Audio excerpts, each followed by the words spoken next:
wano wabweru w'ekitebe kya National Youth Platform embeera ogiraba nga bweri omukolo gubadde gw'amaanyi gwe yakatwegatako okuviira ddala wali munda okuviira ddala ku makya omukolo gubadde gw'amaanyi nnyo okubadde okujjukira abalwanyi ab'ekisinde ekya People Power saako ne National Youth Platform era embeera ogiraba luno oluguudo lwambuka okuyingira ekibuga Kampala okuva nsi eno ku Old Kira ate bwe nkutwala bwe nti olaba abasajja abakuumaddembe aba poliisi ya Uganda kuva mu Uganda Police mabegeerize tanka zolaba ziri ebire ebikuba amazzi saako n'omukka nabyo weebiri ku gaadi mpola mpola mu lulimi olugeto baga nti ku lubeeyu nabo kwebali kino no mwami mugenyi kitegeeza ki nti ab'ebyokwerinda ebiseera ebisinga be batera okutagulula embeera abantu babadde bangi naye tetulina kye twalabye tetunabakolaba mbeera yonna oba oliawo ereeta abantu okubanga ebajja mu nteeko naye poliisi nga bwogiraba ate yeekiise mu kubo wano n'obuzibu butera okuva because emmotoka zibadde zitambula bulungi boda ab'ebigere naye kati poliisi yeekiise mu kubo era nsuubira poliisi kino kyekoze olunaku olwaleero kyeyali badde ng'ekola n'okuuma obukakamu abantu n'obalika kuba kati emikolo giwedde bulungi buli omu atambula bulungi okugenda gy'agenda tewali gwe bakutte ku mukono tewali ssasi lyonna naye ate era balaba beeswata ndowooza olaba akabonero k'okweswata ndowooza baagala oba kutandika naye ng'okiraba buli omu omukolo guwedde abambuka ekyengulu eno gy'obadde otunuza bambuka bulungi batambulira bbali wa kkubo tewali akubye muntu tewali jjinja naye era essaawa yonna nsuubira abakulu bano ate bayinza ovaako waliwo obutakwatagana wakati wa community ne abakuumaddembe kiva ku ki kiva mu poliisi kiva mu bantu ba bulijjo of course ekyo kiva mu buntu ba bulijjo ekyo kiva mu ekyo kiva mu poliisi nga bw'okitegedde abantu bano ebiseera ebisinga tebasooka kuwuliriza abaserikale baffe ebitongole by'okwerinda tebasooka kuwuliriza bantu ki kye baliko bo olutuuka olw'okuba babagamba nti oba abambala redi balabe oba abafujjo bali kibatandikirawo kukuba bukubi naawe oli muntu we bakuba omukko banga olaba oli ku mazima ova mu mbeera era naye weekanga okutta ejjinja okoze eki olibaddiza so yembeera eyo njagadde nkulaga ebyokwerinda nga bibadde mwami mugenyi nga bwayogedde nti ng'amazima kirwawo nnyo okulabika poliisi neekakkana bweti neetunuulira embeera nga bwetambula njagadde nkusiigire ekifaananyi ekiri wabweru wanoona eno ye Kamwokya nze nteera kujjukira ekigambo kya mwami Bobi Wine nti bwe mwagaana okujja mu geto ffe tujja kugireeta eyo ate ku luno ate batandise ginoonya eno ye geto ye Kamwokya olunaku olwaleero ababaka abasukka mu 10 mukyala Betty Namboze teacher teri atamumanyi senior politician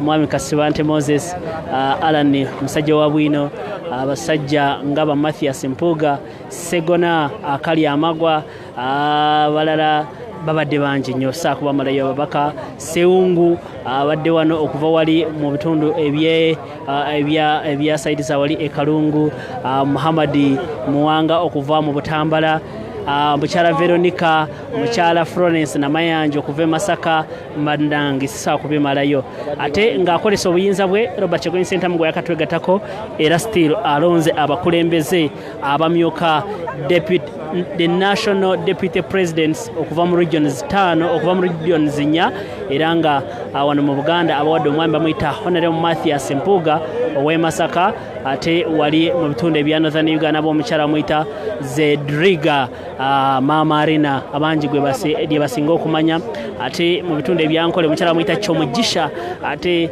wali mu bitundu ebya Eastern Uganda nabo omukyala musajja bamuyita Honorable Nambeshe John Baptist musajja oyo ava mu constituency ya Mangia abaddemu na NRM ebbanga lyonna naye recently yakasuula wetawulo naga nti no this young man can take the country ahead so byebyo olunaku olwaleero abasajja bakolamu emmotoka oziraba sajja bajjeyo ebyuma oyo omuyita mukaaku akulembedde mu ttiimu ya DP Block ndabye mugamba nti abasajja babalaze Machua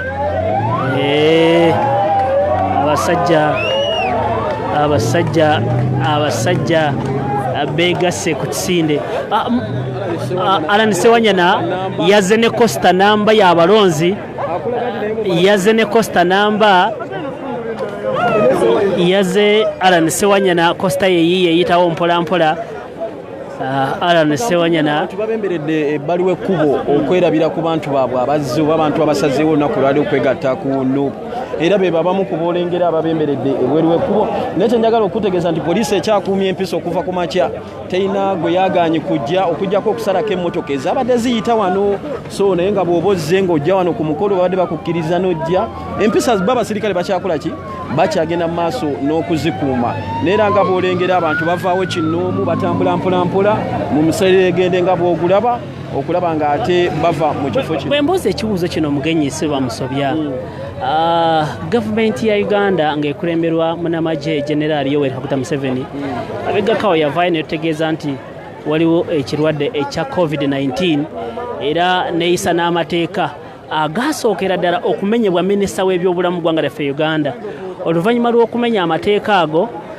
bwe yamala okugamenya abantu bangi tuze tubalaba mu kibiina kya NRM basenior ministers basenior elders okuli ne mu minisita w'amateeka Ephraim Kamuntu ne vice president ekitegeeza nti ne president aba yakola ki aba yagamenya so kino ba poliisi eri mu kusasula opposition nti namwe katubalekeyo lumu mukoleyo mugweddro enkya tutandika okukwasa amateeka because wali bivulina nti bamuyita okulaba yoza kino kitegeeza ki because singa bibadde bya ddala nze nga jjona bwe ndowooza singa bibadde bya ddala nga tetwettera muntu ku liiso bandikiriza omukolo guno mukulu Jona nze Buganda nina ebintu bingi nnyo byendaba waneeno mu ggwanga Uganda nensigala nga nyeenya mutwe ebiseera ebisinga njagala okutegeeza nti nga bw'ozomenya ababaka b'NRM abazze nga bakola emikolo nga gino oba bayisa ebivvulu omuli ne minisita w'ebyobulamu omuli vice president oyo n'asayininga n'amateeka obutagamenya ani minisita w'ebyobulamu ate era results gwe zituukirako kakasa nti obulwadde gye buli oyo ate ye aba abumanyi nnyo okitegeera naye olaba yamenya amateeka ekintu kino ng'otuddeyo k'emabega omukulembeze w'eggwanga President Yoweri Kaguta Museveni bwe yali yegasse n'akakiiko k'ebyokulonda saako ne minisitule y'ebyobulamu yeerowoozaako ye nga ye naye teyalowooza ku babaka be teyalowooza ku babaka b'NRM bagenda kuyisibwa batya bo kampeyini banaazikuba batya kubanga nkubulira amazima mukulu Jona nti ababaka b'NRM guno omwaka ogusembayo ng'ekisanja kiggwako gy'emyaka gye baddayo ku eri abantu baabwe n'ate gwe obalemesa ensonga ki bazikuba mu makanisa bazikuba mu ate kati poliisi kino kireka kyerina okukola kubeera bw'erina okugenda mu maaso olw'ensonga bibadde bibalabisa okitegera njagala tutunulire emisono njagala nkutwale ku mukyalo oli njagala okwata akazindalo kano ogenda obuuza omukyala ayambadde biki emisono gino weewaawo abalabi baffe tukyagenda maaso n'obbaweerezanga bulijjo kankutuuseeko omukyalo nsooka omundeetere kuva wansi Jona mundeetere kuva wansi tulikiriya wansi yambuka mpolampola n'akabonero kalengera NUP kasomye dda tubadde no tumanyidde byeru naye ate njagala okutegeeza omulabi wa Ghetto TV mbu zino ze zimu ku kkala eziri mu kibiina kya NUP bulu ono gw'olengera white saako ne red naye yasazeewo leero kuyinja wazza ekyo ekigambo ekituufu okubanga red ate bulu yasingamu obungi ani yakudesigninze Sebonze ne designinga amanya gange Nansubuga Fatima Iron Lady wa People Power weewaawo gwe wetaddemu ssente ne wedesigning ekyambalo kino ekisufu kubulako amayinja gwe leero teneewa amayinja gagenda kujja don't worry about that akyagala kino akisangawa asobola okuntuukirira sebo nakugira definitely noba ng'okimutungira mu buterevu oba ng'okimutuusaako mu buteriivu bwekiri sebo weewaawo abalabi ba Ghetto TV kamukulekereza egino egimu ku misomo soka okyuke emabega ndowooza amanya mugalabye bulungi nnyo Jono gatengera bulungi nnyo Iron Lady wa People Power Bobi Wine is my president weewaawo omuyondo kiriya gwasomye dda n'olwensonga eyo baganda bage kamuleka agenda omukyalo oyo naye nga twongera mu maaso okutuusaako embeera eno nga bw'ogiraba tukuli ku misomo no kati tukuleetera misono gya People Power olunaku olwaleero mukkiriza abalabi ba Ghetto TV ate nkuleetere munnakanzu naye waali mullo soka osembeze wano kabonero Jona nsemberezaako kabonero kano bakalabi omusomo gw'ogulaba ekanzu ya Kiyisiraamu katukutuseeko ate esawa zino emisomo muganda wange nkulamusiza kale ssebo soko batolere ku salaamu. salaamu alaikum warahmatullahi wabarakatu. weewaawo omwana muisiraamu ebyaddala ekanzu tayambadde nyambale ng'onyumidde omusono guno. ekanzu zino twazambalanga tugenda mu mizikiti saala naye Museveni ne ligimu ye nga we mukimanyi bajja ne batulimbalimba obulwadde bwe batulimbalimba ne batugaana okuddayo okolaki okuddamu okusaala muganda wange kati ekanzu zasigala mujjanga mu struggle kuba kye tusobola okukola. weewaawo nze nno gonyumya naye ndi musajja wa Freedom Border Uganda ndi mulwanyi ndi musajja mujasi wa Kyagulanyi Robert Sentamu era nga nfubutuka wali eri mu Freedom Border Uganda ndi musajja mujasi wa Kyagulanyi Sentamu. weewaawo naye ekanzu ndaba enyumye egenda muzikiti eno n'ensaala ddala. alhamdulillah ekanzu ebadde egendanga muzikiti n'ekolaki naye okuva Museveni ne ligimu ye bwe baatugaana osaala ekanzu kyensonga lwaki ogira yakolaki yakyukamu kati ekanzu yaki yonna yaweewaawo neyanziza nnyo neyanzige ate kangende ku muntu omulala olina gwe yagala otumirayo mu babiri. nyinza otumira baganda bange bonna bannankyukakyuka bannange kuba mmanyi buli munnayuganda yenna awagira enkyukakyuka ne woobanga oli mu gavumenti era naawe owagira ki kuba ebikunyiga naffe bikola ki naffe bikunyiga. weewaawo oyo gwolengera agenda ye Honorable Sewanyana Honorable Sewanyana naye awanise ekikonde olunaku olwaleero ngenda kutuusako misono tutandise okutuusaako emisono tandikira wansi muganda wange egyo gyonna misono gy'abaana abalwanyi oba boyinza oyita abastruggle olunaku olwaleero gavumenti ya NUP enagenda otuuka mu buyinza mukulu Jona nga buli omu ayina amayinja yeegabira amayinja era nsuubira tewali agenda kubeera okuluutu buli omu ajja kubeera jjeno muganda wange nsanyusa okulaba. weewaawo ssebo nange nsanyusa amayinja ngalaba oyina 3 malambo obeera ku ddaala ki? nze ndi kulya kapiteeni. oli kulya kapiteeni? ssebo amanya nze Mukooza Kwesiga Robert nga ndi mutuze Makindye East ssebo era Makindye East awo weewali n'ofiisi yange ssebo eya NUP nawaayo akazimbe kange akatonotono olw'okuba struggle ne tuteekawo ofiisi eyo era mu bbanga tono nnyo nga ba Ghetto TV kyemanyi tujja kubayita tugulewo ofiisi eyo ssebo. weewaawo oli ku Ghetto TV okwongera okutuusaako emisono olunaku olwaleero giri wano eno ku kitebe ekya People Power oba ekya NUP. abaana beesaze ebyambalo nga we tukulaze okuva obedda oyo abakapiteeni mulamba akugambye kapiteeni mukulu Jona nsemberezaako wano ku Diamond omuntu alabe ku mayinja gano mayinja genda ku kiki ogalengedde bulungi ne radio call communicating bulungi nnyo ebyokwerinda biri gulugulu nnyo eno gavumenti ejja tunyumira anzikiriza nkusibulo naye akagambo konna ko basindikira akagambo kembasindikira kali kamu kokka katukakwebereramu tuwagire enkyukakyuka bannaye temutya nti olwo bajja kububba obululu obungi tebabubba abantu abasinga mbawe ekyokulabirako nti ekyali mu Arua abantu bonna babasiba bali bagenda okukuma obululu abanene bonna baali babasibye naye olw'obungi bw'obululu abantu beekumira obululu bwabwe era netuve nga tuli bawanguzi kati abantu bonna abatya nti akalulu bajja kabba akalulu akangi tebakabba mwe mulonde bulonzi tukuma akalulu ako tujja kuba nga ffe bawanguzi. Bire Robert Kyagulanyi salute soko omuntu atenga akuba salute agitegere nti ejjali yina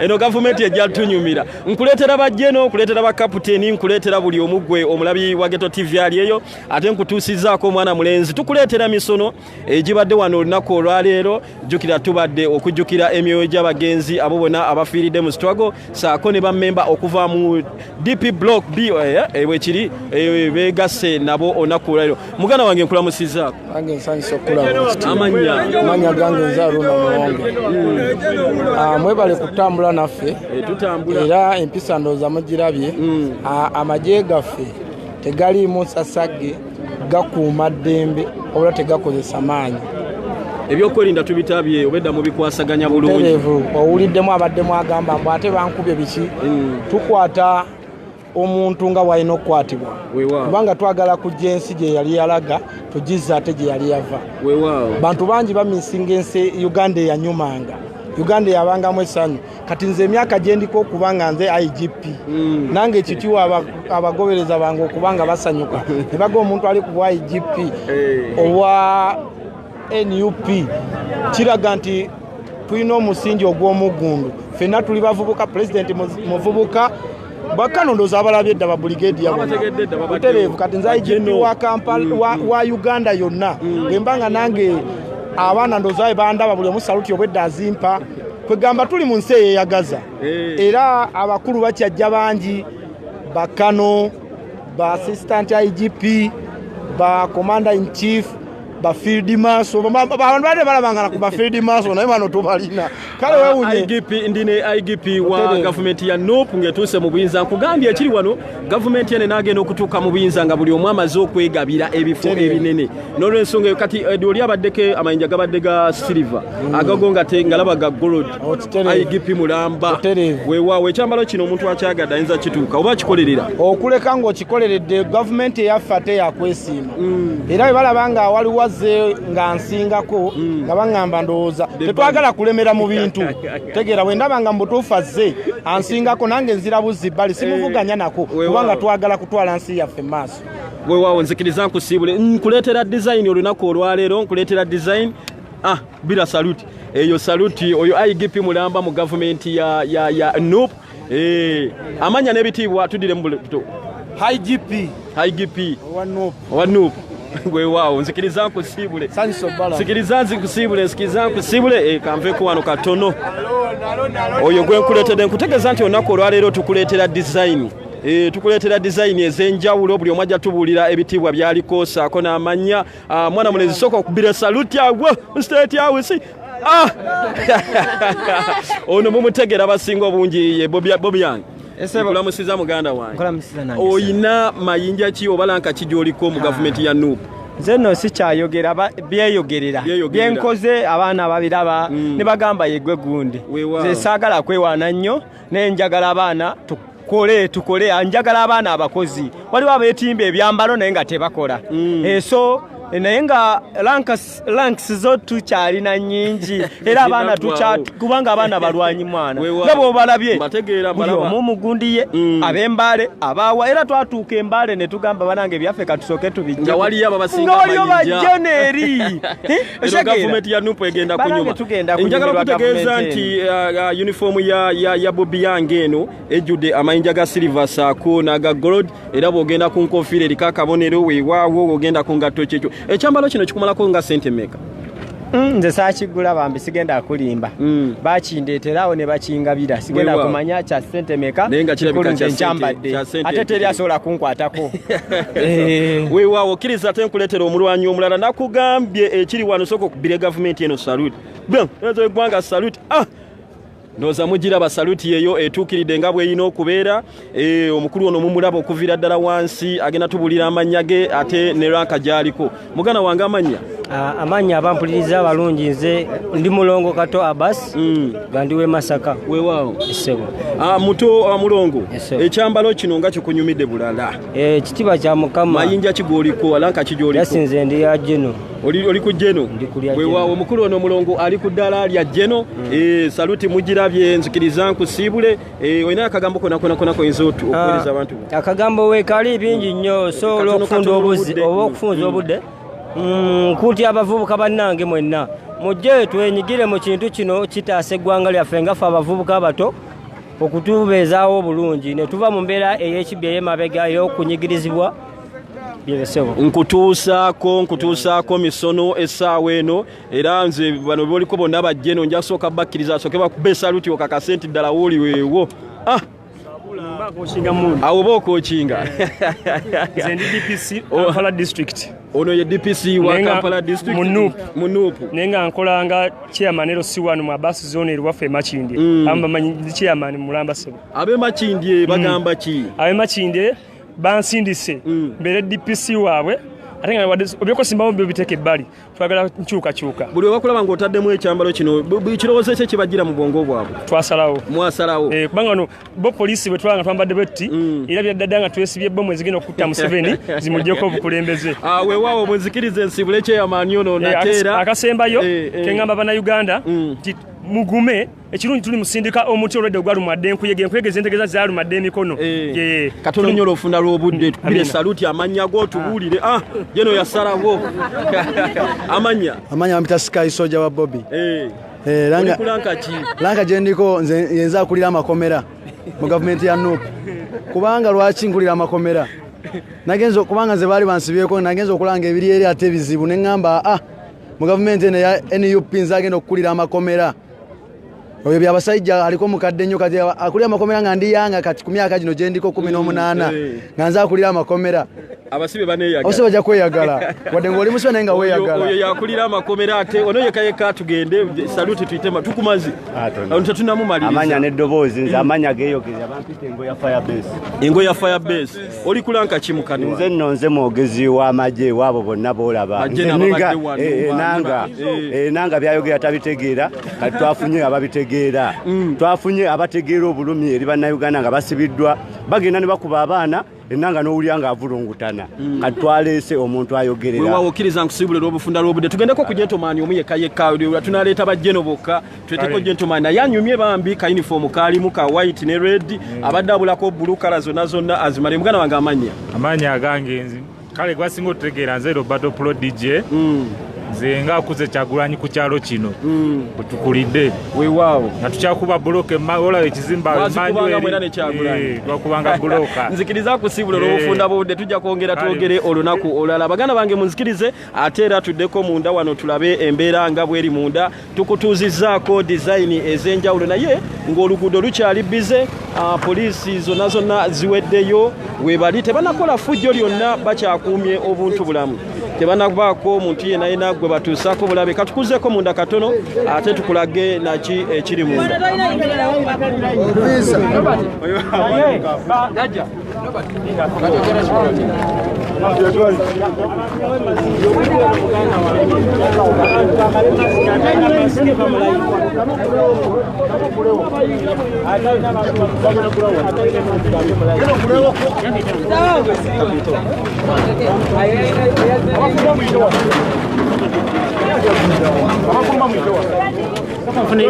weewaawo njagala okutegeeza nti embeera ekyagenda mu maaso tusazeewo nakola era okutuusaako design tusazeeko okutuusaako emisono egiri wano Sauda sooka ofunge lindako kamera edde waggulu osooka ofungemu awo ennyambala mugiraba emisono gyonna gye tuzze tubatuusaako weewaawo ndi ne Jeno amanya weeyanjule n'ebitiibwa amanya nze Sauda Madada mwatunno olunaku lunono lw'amaanyi nnyo kunze kubanga kijja kujjukirwa nti ng'ennaku z'omwezi 13 nali ne Kawoma Yasini mu mmotoka emu era essasi eryatta Kawoma lyayita wange so olunaku luno lulina engeri gye lunafuyamu naye era mmala nemba nesigala nga ndi mugumu olina ebirowoozo ebikujjira mu mutwe nnyo era obaba kiyita oba kiringa kyebikiro neera ng'omulwanyi tapuwa era mbaawo nemba nga ndi essaawa zino emabegako emyoyo gy'abagenzi omukama agiwumuza ekisa naye emabegako gye tuvudde awe tubadde wabweru tubadde ku misono tubadde twogera ku misono abaana gye bambadde tulabye bajjeno tulabye abakulira amakomera wabweru awo aboogezi ba poliisi eya people power waya nupu bonna bonna tubalabye kakati mwa General Sauda Madada kakati abo bonna boolabye bonna bayita mu ofisi yange bali wansiibo kubanga nze field marshal waabwe bonna nga boobalabye buli musono balakinamanya kopolo balakinaani maani manya General bonna omukulembeze yandongoza kati nze nkulira amagye gonna ag'okuttaka buli gwolaba akuma omukulembeze bonna balakinaani bali wansiibo bonna bali wange era kyovola nti obwedda siriiyo ng'emirimu bagikola bulungi ate nga nnina okuyamba abangi ababadde ebweru ebyambalo bino tukulaba n'ebyekala ez'enjawulo omuli enjeru emmyufu n'enzirugavu ebyambalo bino kitegeeza obiina mu bungi ebyambalo bino bikuweebwa oba obifuna ng'olwanyi tebalina bibabigula so tekyeddaga nti olina ssente mmeka ne woba nazo ng'olina miliyoni 10 nekitegeeza nti ojja bifuna okoze ekyo bikuwa waliwo okubanga ozze buzi n'obuuka bubuusi ekyo tekikufuula kuba wakabi olina okuba nga okoze olina okuba nga okubiddwa olina okuba nga abalabi ba Ghetto TV bategeeza ebyokwerinda nti biri gulugulu wano essaawa yonna ebyokwerinda byo biri so tight era bitambula bulungi nnyo tewali mbeera yonna kola banyambadde nti gwe manya obwedde ebikonde binyooka eweeru owa poliisi andababulabi ne mubuuza gwe ranka olina efaanana etya obanga omugenzi kirubira nti gwe tonkwatako era obwekyoba olaba tiyagasi tabaddeewo lwansonga obwedda ndi bweru kubanga ku bonna tewali abadde alina ranka zange kkiriza nsiwule General Sauda Madada ate nkuleetere omulwanyi omulala gambye ekiri wano awaayi sooka okuba esaluuti gwe baana obedda bafunga eri oyo General Nusfa Nakato oli wansi wa Madada nze mukama we Nze ndi national coordinator. Bigenda tunyumira. Anti agambye yatwala bonna bajjena abali wane. Wewa obuza kuba tulaba. Kama afe yatutongoza nze national coordinator women. Kati nze commander land force women. Wewa. Kwa byo kwerinda biri guruguru. Nyo, that side. Kwaniriza kiriza kusibule natenda. Mwebale nyo mwebale bane kino sikirabanga. This is amazing. Nze bane nkyewunyiza. Kino tekibangako kakati atola abatubeera wetu kati enkya the ghetto gladiator ano nampapula enkya lwa pickinga forms wano sagala mwerabe mu abageto mwena abandaba enkya president we 10 addaka pickinga forms wano ku kitebe so temwerabira mujje tumuvugirize mujje tukyankalanye wano ense yino okumanya nti president addaka enkya yewandiisa enkya ano nempapula ku kitebe kya NUP. People power. Wewa ye General Nusfa akugambye nti naye wali wano already ndoze biti amayinja mugalaba onako olwaleero abanja mugalaba bana begabidde dda amayinja onako olwaleero tuli ani Edi kankufunireko Edi muto naye atubulire wagwa Edi Edi jangu jebaleko bulungi kyekigenda mu maaso tubadde ne bajjeno abaana olunaku olwaliro Edi ali bize mumukiriza agende tugende mu maaso n'obatuusaako buli kimu nga bwe kigenda olunaku olwaliro layini gye mulaba abalabi ba Ghetto TV layini gye mulaba abalabi ba Ghetto TV eyo egenda munda General Opondo. How are you, sir? You okay? Yes, I'm Today okay. You have been so busy. I've been since up and morning. down. By the way, how is life? Life is not bad.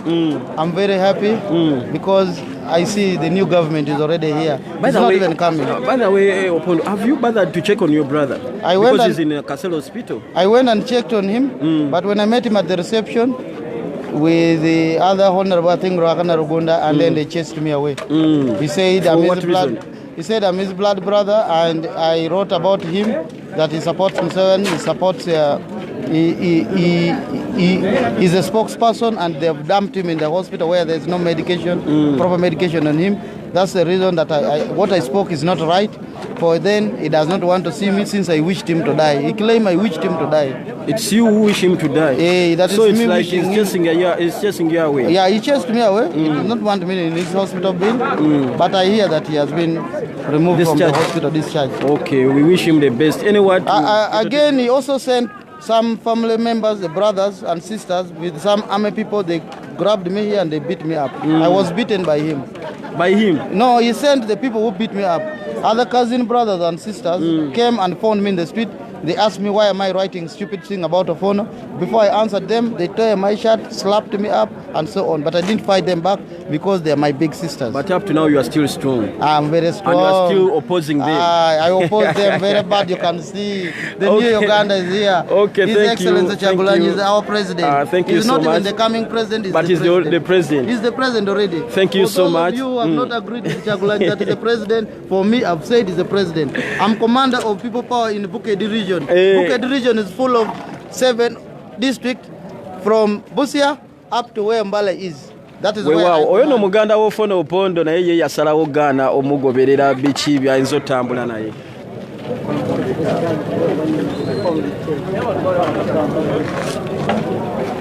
Abalabi ba Ghetto TV mwebale kubaako okuviira ddala ku makya gye twatandikidde, mwebale kulwana ntalo zaffe ze tugezaako okulwana. N'olw'ensonga eyo muzikiriza ate nkutwaleko ku foomu gye tubadde wabadde wangi okuviira ddala olunaku ku makya nti twasookedde mu press conference ne tusabira emyoyo gy'abagenzi nateera ne tubajjukira saako n'abo abayingidde obupya ekibiina kino ekya NUP. N'olw'ensonga eyo muzikiriza ate tugendeko ku side eno eya forms okulaba emirimu nga bwe gigenda. Mwebale kwekuumira ku Ghetto TV nateera.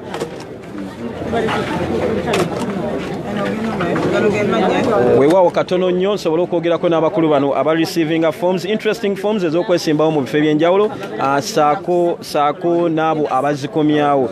Kkiriza ate njogereko ne mwana muwala ono saako n'omuleze nsanyusa okulaba mugana. Emirimu gitambula gitya? Abantu bajjumbidde. Beebale nnyo beebale. Forms zino zaalina okukomekkerezebwa wiiki ewedde. Emukwano. Twasooka ne tuzikomya ne bongeramu wiiki endala 2 ate era ne bongeramu. Ati okwongeramu mukwano engeri gye engeri twafuna ekibiina nga balina okujjuza foomu zaffe ez'ekibiina okitegeera era n'abali eyo nga wanjjuza people power nga tonnajjuza gundi foomu yaffe eno eya naapu ne bwete eya naapu eno kafuneyo olupapula nga teruliko namba z'abantu. Weewaawo njagala okujjukiza nti tuli ku mmeeza eno we bagabira interesting forms awo n'omuntu ayagala okwesimbawo. Omuntu eyajjuza olupapula nga lwa people power alina okudda n'ajjuza olupapula weeruti okitegeera alina okukatwala bonna bali eyo ng'omanyi weesimbawo ng'ayitira mu people power jangu ojjuza olunene olupapula n'ekirala ekyazeewo nti balina okubeera nga bagenda mu balonzi baabwe abagenda okubalonda ofuna olupapula nga teruliko kintu kyonna n'osoosaako erinnya lyo n'ekifo kyeweesimbyeko n'ennamba y'ey'essimu n'oteekako twagala abantu 1,200 naye osobola okufuna abantu 100 n'otuleetera omuntu oyo omuggyako erinnya lye n'ennamba y'ey'essimu erinnya n'ennamba y'ey'essimu katono nnyo Jona nsaba ontereko wano kamera n'ensonga nkulu nnyo abantu mwenna abakima forms ezasooka nga ziriko people power wano omukyalo naakutegeeza nti oyina okukomawo okime efaanana bweti bw'akima efaanana bweti awo wenyini we twatutandikira wakima efaanana bweti mukwano byeyajjuza kuli n'ennamba gye twamuwa gy'asoosaako wabeera nga yali MP asoosaako MP naye ennamba gye twamuwa ebiri kuli byonna n'abizza ku neeno n'akolamu fotokopi omulundi gumu nsigazaako original n'atwalako ddyoku eyo okitegeera mukwano then n'akomyawo ekintu ky'abantu abantu abagenda omulonda akamyufu ekitegeeza gyekali akamyufu tetuyinza butabateeka mu kamyufu lwa nsonga bangi nnyo abaana baagadde people power era tubeeyanza nnyo tubeeyanziza ddala bajjumbye n'okunoonya akalulu lwaki tutaddewo ekyokuleeta nti no batuleetera amannya abaana basinga basimba neno ku kitebe bonna abeesimbyewo abasinga basiiba eno ku kitebe ne batagenda ku ground kunoonya bululu so twataddewo nti twagala abantu 2 abantu abo 2 osoosaako erinnya lyo ku lupapula nga luli empty n'okutukolera mu kitabo osoosaako erinnya lyo n'ekifo kyeweesimbyeko n'ennamba y'essimu then n'oleeta amannya ago ge tuba twagala omuntu oyo omuggyako amannya ge n'ennamba y'essimu n'ennamba zabaddewo ne tuzaagala twagala linnya na nnamba ya ssimu amanya naye nga oyo ennyini eyeesimbyewo erinnya lye erisooka waggulu weewaawo nsuubira abantu abasooka okugyayo forms eza people power abantu abasooka okugyayo forms eza people power obubaka buno mububuulidde bakutegeeza nti komawo okime foomu eno eriko kalogo ka nuupu odire ennamba eri nti oba wali MP 134 ojje ogiwandiike ku lupapula luno olwa 134 ogikomyewo ofune abantu abakusemba ndoza be balinga abakusemba abawera 2 oba 10 obaleete obateeke wano akatono nnyo muganda wange olunaku bantu bameka abakima forms wange olunaku abantu baba bangi nnyo tetusobola na kubabala kuba fomu zijja ne baprintinga nezikomawo ne baprintinga baba bangi nnyo tosobola babala ne bakomyawo bangi weewaawo era tubula batwayongezezaamu n'ennaku kuba tuba tulekeddawo abantu ne bakomawo kima fomu baveeyo mu byalo bava wala nnyo weewaawo omulabi wa Ghetto TV nsuubira obubaka obufunye bulungi nnyo abakomyawo fomu zisaako n'abazikima bangi nnyo abazikima bangi nnyo n'olw'ensonga eyo kkiriza katono nnyo omulabi wa Ghetto TV ate nkuyingizeeko wano we tufunira kaadi olabe nti n'embeera ey'okufuna kaadi nayo ekyaliyo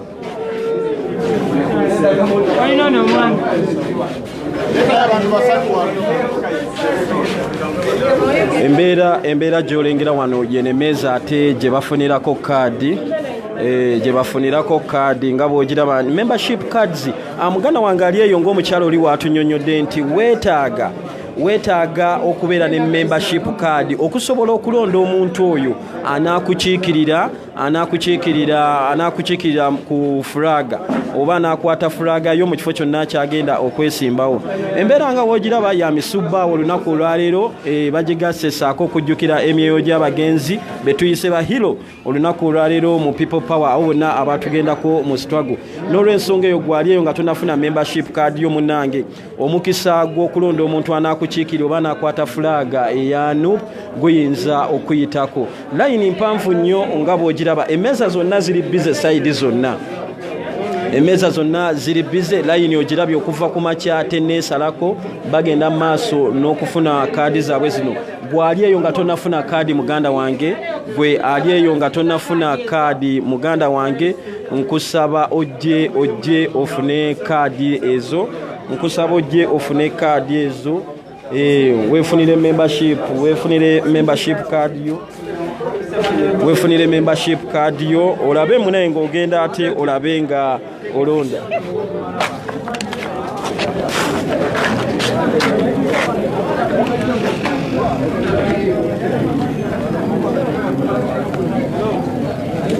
Katono nnyo kanjogereko n'abantu abali mu layini abagenda okwefunira katono nnyo bwe tusimbula abantu bano bwe mulengera bonna abali ku Ghetto TV nti bazze kwefunira kaadi zaabwe membership. Mugana wange nkulamusiza alesebo ovudde side ki?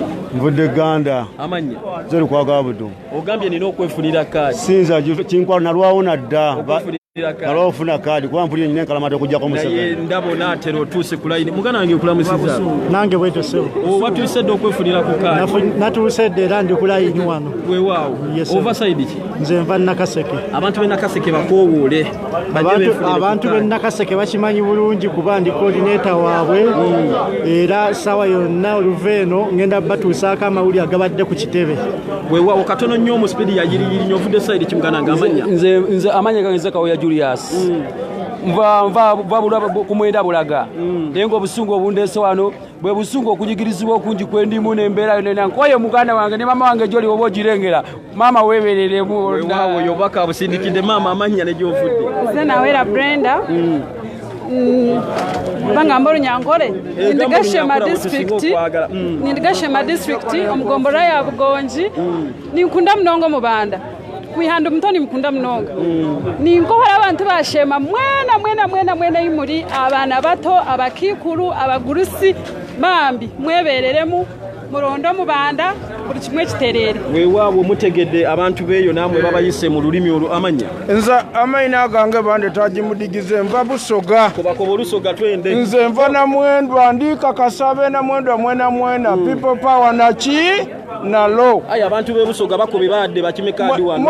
Mwena buli aliwulira ow'e Busoga nga agimudigiza ali wano aidye okunona kaadi ndisa mwena mwide kulwokubanga omubanda nife twena mviridde ddala Jinja nvirire irala na Mwendwa idiyo ndiyo era ndidye kupanda baganda bange olulimi lukuzito bakoba ndidiyo Jinja bakoba batya ndidiyo Olusoga nduyidi lukalamu ndidukalamu nalo weewaawo muganda wange amanya katono nnyo amanya Sendegeya Yasini. Sendegeya ovuddewa? Nviridde ddala Mutukula Kakuuto. Mutukula gy'ovudde lulimi ki lwe bakozesa Mutukula awo abantu b'Ebitukula bakozeseza ddala olulimi luno Oluganda balujuwa bulungi era nga bonna mbakunga bave bonna gye bali bajje bafune kadi ya people power kuba tulina okwebeeramu biri abirimu gumu. Naye Mutukula tebakozesa mu Luswayiri balukozesa naye nze mpangalidde wano. Weewaawo muganda wange amanya nze Ibrahim Senyonga esebo ovuddewa? Nviridde ddala Kakuuto Kyotera district nogako gye weefunire ku kaadi? Nzize nange mbeere ku mugendo muganda wa Kakuuto muwulidde muganda wange nsanyusa okulaba. Nze Gatson Kisakye people power yatununula ate kati tewali byakwogera. Gavumenti yakuwa masiki gyebazeeko. Gavumenti mino masiki ambike nampaye yaredi bakuwa people power. Weewaawo tugende maaso akati ngamba kadi nyikime nva Masaka. Masaka gy'ovudde? Masaka gyevudde nkoola ab'e Masaka mwenna mujje omwana wattu ajja 221. Weewaawo abantu bano bavudde wala lwaki nkuyisa mu bantu bano njagala okakase katono nnyo nti abantu bavudde wala okukima kaadi gyakima ya siringi 10 ayinza okuba transport gwakozesa wa mitwalo 5 naye kaadi ajagala. Nina muganda wange wano bedda tanva ku lusebenjo alabika ayagala nnyo okwogerako ne Ghetto TV. Muganda we bedda nkulaba wenzira wodda ng'ogamba nina otuukiriza omukisa guno amanya n'eddoboozi nze Mutiimana James. Ovaawa? Ndiridde Kasenge. Ekinyarwanda okitegeera? Kinyarwanda kizi neza Abanyarwanda mwese. Kati njagala obayite mu Lunyarwanda bakoowoole obagambe ekiri wano kibanyumize nze sibitegeera gwamanyi tugende mu maaso. Abanyarwanda mwese ndashaka mumenye bino mwese mwitabire kuwagala people power kubera ko ekibiina ky'endaba kiri n'amaanyi Oluganda lwantwala. Omusajja ono Munyarwanda ovawa? Ova mu Rwanda mva Kigali Nyamirambo. Ngamba wano gyolondera Kasenge. Alondera Kasenge agambye Oluganda lwamuwamba yafuuka mwana wa wano Oluganda tacyalutegeera bulungi kale bambi kankusibule kasoyogeddeko ne Ghetto TV Our Power. Muganda wange nsanyusa okulaba gye baleko ovudde wana amanya Bukomansimbi Town Council nga nze Sekikubo Christopher meya w'ekibuga Bukomansimbi aliko gyovudde ovide ddala Bukomansimbi paka wani nsonga kyekulese nkulabyeko ku meeza ya forms wali nze kwewandiisa okujoyininga NUP kadi omaze ogifuna kadi njirina ekitegeeza ofuuse memba omujjuvu weewaawo tolina kifo kyonna kye weegwaniza neegwanyiza okuba chairperson LC3 Bukomansimbi fomu zo zireese ozikomezzaawo abe Bukomansimbi bako kyobasindikira nkute Bukomansimbi Town Council ne Bukomansimbi yenna Musaayi muto atuwaludde era tugenze mu NUP weewaawo omukulu ono mukadde wange agambye Musaayi muto abawaludde era beekanze nga bayingidde NUP ajja okwesimbawo ku bwero C3 e Bukomansimbi n'olw'ensonga eyo Town Council mumulabiranga ddala mukadde wange kankusiibule nkwagaliza birungi byereere weewaawo umaleyo erinnya jasino Mukwaya Ronald Nakaseke Semuto ewalutamaguzi mbakunga mwenna mujje mukolenga Mukwaya Ronald bwenkoze ku Lwakyagulanyi Center mu People Power Our Power amanya Lwinda Yasini kulenga Nakabugo abe Nakabugo bunamba kola ono ye mwana waffe People Power Our Power weewaawo muganda wange ovudde sayidi Kiwatule Kalule yes obudde buweddeyo ab'ekiwatule bagamba ki ekyo kindeke nkugambye obudde buweddeyo awo nsinza kuddamu ekigambo kyonna mugaha ndi ku layini ey'abantu abasimbye okwefunira ku kaadi za membership wano ku kitebe kya NUP era nga bw'ogiraba yatandise ku makya ddala naye tenneesalako paka nakati amanya muganda wange Sempagama Abbas Sempagama ovudde sayidi Kalebe Lufula ab'omu Lufula bafunye dda abakinjaaje tuzze tuli bangi nnyo twagala bonna weebali wano oyo sisobola muddamu ab'omu Lufula mukitegedde muganda wange amanya Ibrahimu Kiwalabye muna People Power Musaayi gwa Bobi Wine nnaku ya Museveni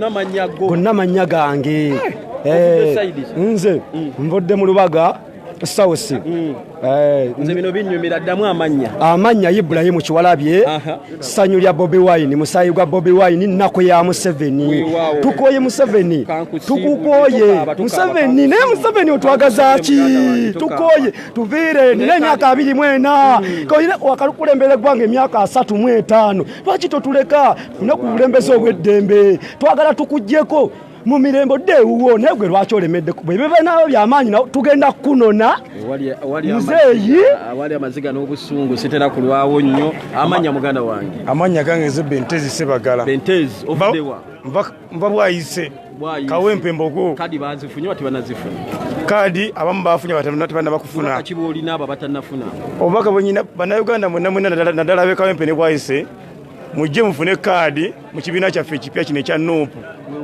entanda y'ensi ya Uganda bannange tulonde Honorable Kyagulanyi atukulembere atuse mu nsi ensuubize oli ku Ghetto TV mu program ebogo mu byobufuzi kanjoligeko ne mwana mulenzi wa nsansi okulaba mugana kale jajja nkulaba mu line egenda okukima kadi amanya nze kima kadi ya Centamu People Power NUP amanyago Sekitoleko Faizo ovuddewa Bwayise mu mbaawo abo mu mbaawo bazifunye dda kadi basalawo dda njagala bategeeza nti atalina kadi eno omukisa guyinza okukusuba ogwokuba akamyufu kwani anakwatira bendera ya NUP okwesimbawo mu kifo kyonna n'olwensonga eyo nsuubira ab'omu mbaawo bonna kiriya ensonga bagitegeera amanya muswamemu muzeeyi batuzaala yakafuga emyaka 8 kati nina emyaka 27 era yakyaliko ne obalowooza afuga baddawa twabuse omubanda we yaze yatukoze eki yatubuusizza so kati yesaawa agende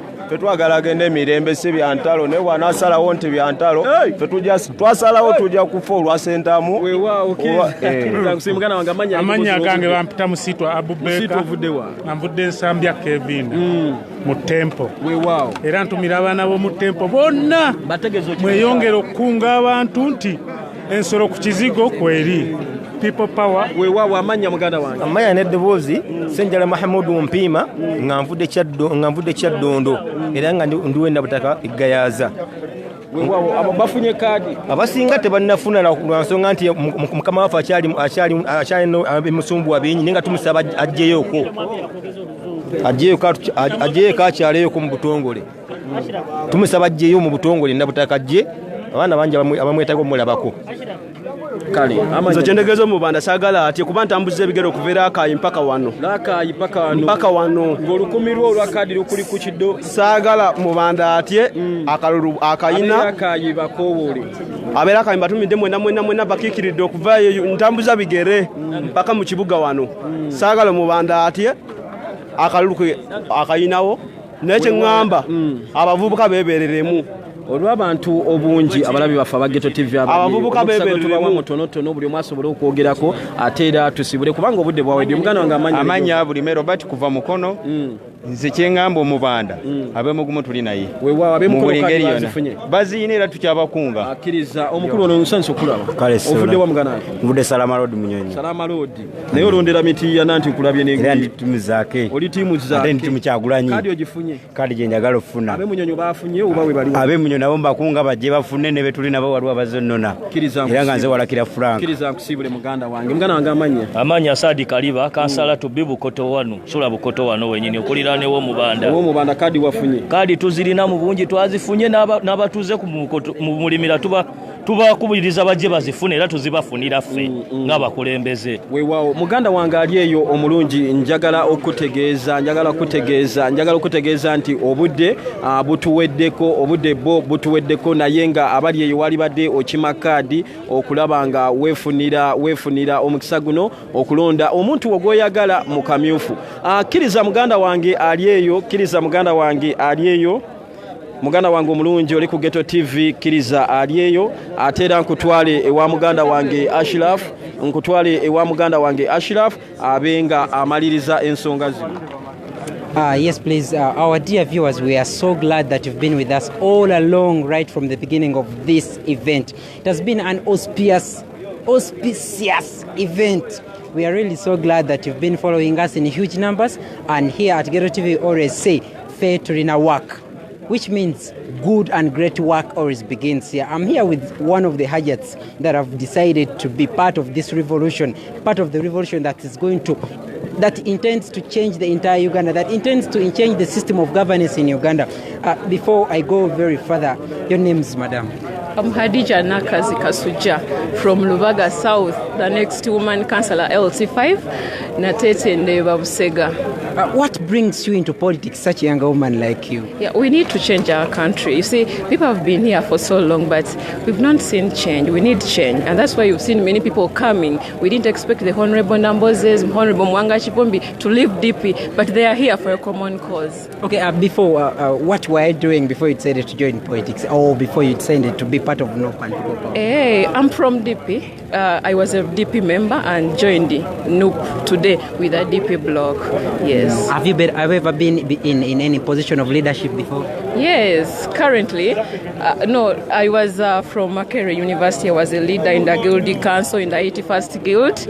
I'm a leader in my village, Natete Chigaga. So I've been a leader all along. And in DP, where I come from, I've been the Deputy Youth Leader of Komansimbi District. Okay, what propels you to the acceptance of this ideology, the so-called People Power thing? Many people don't understand this ideology. What propels you to understanding it and joining it? What do you understand inside this ideology? Okay, when you see People Power, when you see National Unity Platform, you feel change, like real change. We've been here, we've had political parties before, but the vigor here, even coming here, when you move out, you don't expect Museveni to be still president. So the vigor here pushes everyone to believe in People Power. And Robert Kyagulanyi Ssentamu as a person.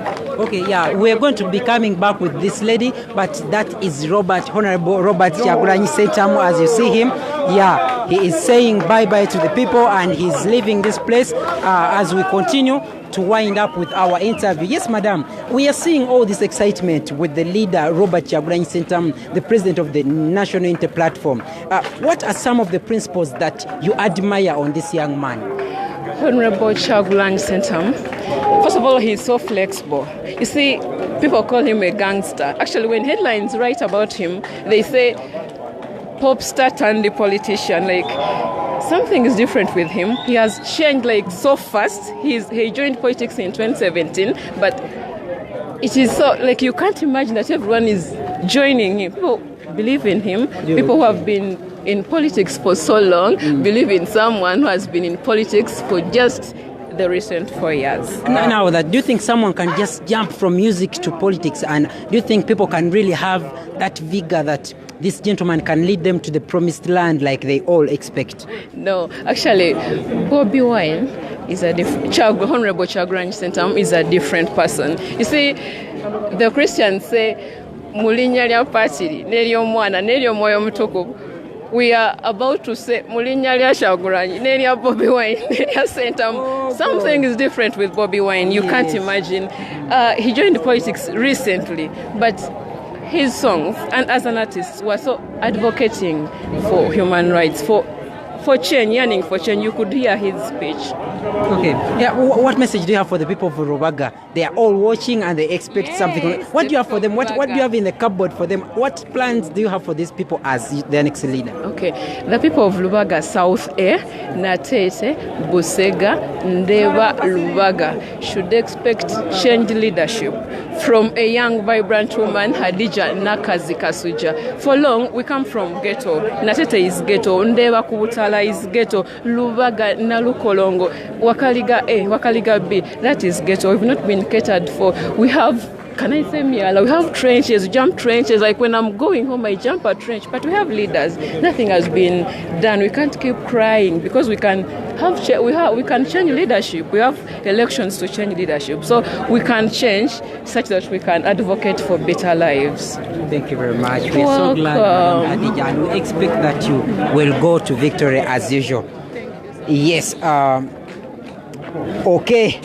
Katikomewo mu Luganda nate abalayi baffe ono gwe tugenda okusembyayo olwaleero ebiwooma biggwa byokyanga bulijjo naye munatusonyiwa okubasiibula nga bwe tukomawo buli ssaawa ate omukulu ono naye kabeeko kyatugamba y'omu ku bannabpower abalwanyi abamaanyi amanya sebo amanya Kitumba Jawadi Sultani nzaalwa ya Buddo Nakasozi Buddo ate nga mpangalira Nabbingo nesimbyewo nga kansala LC5 ku miruka egy'ebiri ogwe Buddo ne Nabbingo. Ekisinza okundeeta nga Spago boogiraba kulwana kutuuka ku ntikko pulezidenti waffe nga bw'atugamba Bobi Wine Honorable Kyagulanyi Ssentamu. Ekituleese olunaku olwaleero tubadde ku lunaku lw'abazira nga tujjukira mikwano gyaffe egifiiridde mu struggle eno, kubanga olunaku luno lw'abazira nga pulezidenti bw'atugambye ffenna tuli bazira, abakyaliwo n'abakoze eki n'abavuddewo. Olw'ensonga buli muntu atambulira mu struggle ng'ekyatambula asigala akyali muki akyali muzira, era y'ensonga lwaki tusazeewo tutandika okukwata ground nga bwe tusituuka paka waggulu eno omukulembeze waffe tumuwanike nga tutandikidde ku matabi wansi eno nga tujja tutema emirandira paka waggulu. Abavubuka nga mujumbidde nnyo ensonga eno, mulowooza mulina eryanyi erisobola okusiga okulula be muyita bannamukadde? Eryanyi tulina olw'ensonga twagenza okukola research nga 80% ennaku zino mu Uganda y'abavubuka. Ate ekyokubiri tuyina kukola kyaffe nga bwe twakitandise. Naye ekyo ekya 80% kimaze emyaka mingi, tumaze emyaka mirembe gy'abeesigye gyonna abavubuka babadde almost over 75%. Naye balemereddwa okuleetawo change. Lwaki mulowooza nti ku mulundi guno lwe musobola okikola? Katonda yatusaasidde tujja gamba nti pulezidenti waffe alinganga mezayo okuva mu ggulu. Pulezidenti waffe Kyagulanyi mezayo okuva waggulu. Olw'ensonga gano amaanyi ebbanga lino lyonna tubaddewo gabadde tegaliwo bwe gati, era y'ensonga lwaki tuli bagumu. Amaanyi gano agazze Katonda ge yamutaddeko naffe n'atuteekako eno wansi n'obuvumu. N'ekirala nti kati abantu abasinga naffe tugenze ne tutunula amavubuka abasinga tusomye, naye kati bakulu baffe abo bakitaffe abali waggulu batulemesezza naffe okuweereza abantu baffe. So nga babeerayo mu paliamenti bali mu tulo bali muki, era clips obusinga tubulaba nga beebase tebakyasobola kuweereza. Twetaaga emisaayi emiti egisobola okusituka ne tukola ki, ne tuweereza bavubuka bannaffe, ne tuweereza ne bakadde baffe. Tubasaba ekintu kimu, bakadde baffe babeereko ewaka ebbanga lye bakoze mu gavumenti naffe tubaweerezeeko. Nga bw'onooweerera omwana asome akulabirire mu bukulu, kati ke kaseera badde ewaka naffe tubalabirire kuba baakula. Era ag'amaanyi tugalina, olw'ensonga tuli bagumu era amaanyi tugalina, tujja kutuuka waggulu. Abe Nabbingo bawo obubaka obusembayo era obabulire lwaki gwasaanidde? Abe Nabbingo mbawo obubaka obusembayo nga mbagamba lwaki nze nsaanidde. Ekisooka ndi musajja wa buvunaanyizibwa Buvunaanyizibwa bwange ndi musajja mufumbo w'abaana bana, ndi musajja chairman wa tiimu ya Nabbingo ate nga nze chairman wa sports mu Nabbingo. Maze emyaka 8 nga nkwasaganya abavubuka, nga mbakwasaganya mu mbeera yonna, nga nkwata katono kenina ne mbateekamu, ne nkwata kyensobodde ne tutambuza ttiimu, kuba Nabbingo awo tulinawo ttiimu nga 4 sofa zetukola ki zetutambula nazo. Kati ttiimu ezo nze nga chairman waazo nzize nga nziteekamu okumala emyaka 8. Kati abaana benyini ne baŋŋamba bwe osobola otusakira wano, lwaki tofuuka kansala waffe waggulu eri noyongera n'otusakira ne kibanga ttiimu zino tezikyali nnyo ku biwawaatiro byo nga zikumenya. Ne mbagamba ekyo nakyo nja kikola. Ekyokubiri, engeri gye ndi omusajja omuzadde, mbadde nina n'amasomero ge njogerezeganya nago era nga gasinga twatuuse mu nkwatagana nago. Mbadde njagala kukwatagana n'abazadde bano ababadde mu covid abatayambiddwa, mbayambe ntya. Amasomero ago nayogedde nago nga ngenda kutandika okugasaba nga gatuwa ku afu basare. Omwana bw'ajjanga essomero libadde lya mitwalo 3 wekasita oyita ewa kansala awo ojja kusasula emitwalo 15. Ekyo kyenyambye abazadde n'abavubuka ne mbayambira wali. Tweyanzege oyo ye kansala Nabbingo ajja mumulabire nga ddala nga bw'abasabye, n'abalala banajja mwesimbako tujja bbaku waffe ogwaffe gwakubanga tukutuusaako buli omu eyeetabye mu lwokaano luno olw'okubanga obukulembeze mu ggwanga Uganda bukyuka mu mirembe ate mu kiseera ekituufu. Like we have always said, our audience that understands English and not Luganda, we always want to cater for you. We always want to give you the information that happens all around the place. What we've been doing here today, very many members from the traditional, over 5 decades old Democratic Party have crossed to the less than 3-month National Unity Platform, and they are now fully registered members of this party. Some of these are MPs, from serving MPs in the parliament. We can say members, over 21 members have so far joined the party, including Honorable Kyagulanyi Ssentamu, the MP for Kyadondo East, Honorable Namboze, Honorable Mathias Mpuuga, Honorable Medard Segona, Honorable Sajjari Abene, Honorable Alan Sewanyana, Honorable Kasibante, Honorable should I mention all? I can't have all of them on my heart. But right now I want to tell you that serving members of parliament from the Democratic Party, members from other parties like the PDP, which is headed by Honorable Dr. Abedi Bwanika, or members from the SDP of Michael Mabike, members from other political organizations have decided to join National Unity Platform, which was recently formed by Honorable Kyagulanyi Ssentamu, the MP for Kyadondo East. And right now he is the leader for the National Unity Platform, who is aspiring to become the flag bearer, presidential flag bearer for this very party. What does this mean? Kyagulanyi Ssentamu is becoming the lead taker of the Uganda's political landscape, especially in the opposition. But like he has always said, that he is not intending to be in the opposition forever.